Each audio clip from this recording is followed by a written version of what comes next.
Now look at verse 22. And Aaron said, let not the anger of my Lord wax hot. What do you mean? Because Moses had been in the presence of God and God was angry. And he taught holy anger. The man that teaches you that the Holy Ghost is only joy and he doesn't know a thing about the Holy Ghost. You'll get angry someday. I get angry. I'm angry now. How much longer do you think God's going to put up with the sin of America? I'll tell you some statistics in a few days, not just about vice. I'll tell you things that we have that no nation in history has ever had. For instance, just one. I checked so I wouldn't make a mistake. You've got some parts of the world like where Jackie says, I go into China and Brother Emil, there isn't one Bible in the whole town.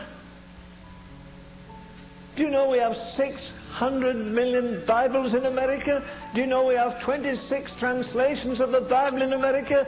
Do you know in America and Canada between them we have 450 Bible schools and 250 seminaries? Did Sodom and Gomorrah have a seminary?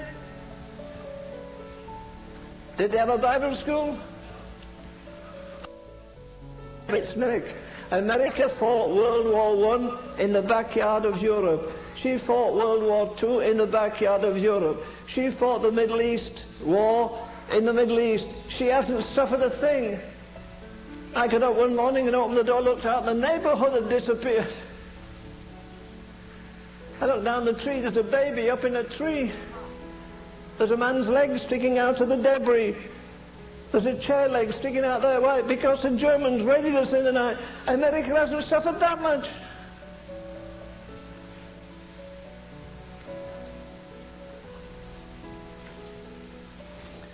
I'm trying to warn you that we're heading for trouble.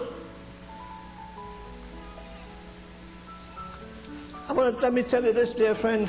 With all the churches and everything we have, God, G-O-D, is N-O-T, not on trial in this critical hour in history. God is not on trial, His church is on trial.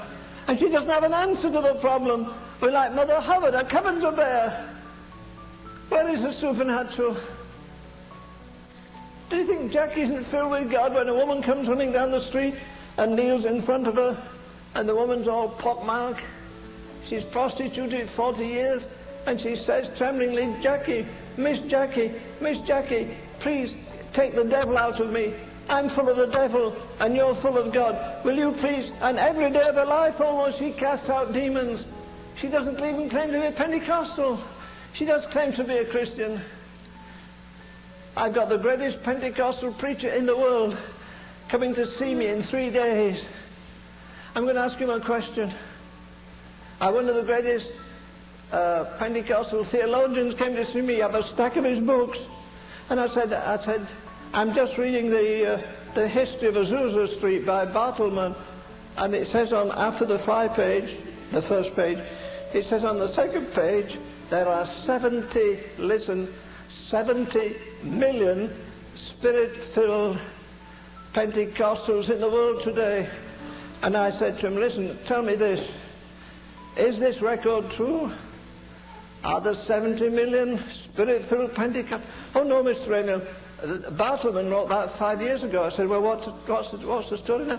And he said without blushing, he said, Mr. Emil, there are 120 million charismatic and old-style Pentecostals in the world today.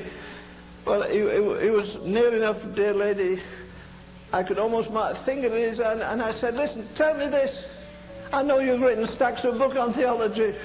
I know there are 120 Pentecostal churches in Dallas and nobody knows they're there. You had me, he said, no, there are not 70 million Pentecostals. I said, is a Pentecostal a man that's full of the Holy Ghost and speaks in tongues? Yes. He said, there are 120 million of them in the world. I almost knocked his head over, but I said, well, brother, tell me this, were there 120 million in the upper room? Oh, no. I said, well, what's the difference between their baptism of the Holy Ghost and yours? Don't tell me it's tongues. Every devout Mormon in Salt Lake City speaks in tongues. It's part of their religion. Spiritists speak in tongues. Who cares a hill of beans if you speak in tongues, if you're bad-tempered, if you're jealous, if you get the last ounce of money out of somebody, the last ounce of work out of somebody? Come on! We're 1,000,000 miles removed from apostolic Christianity.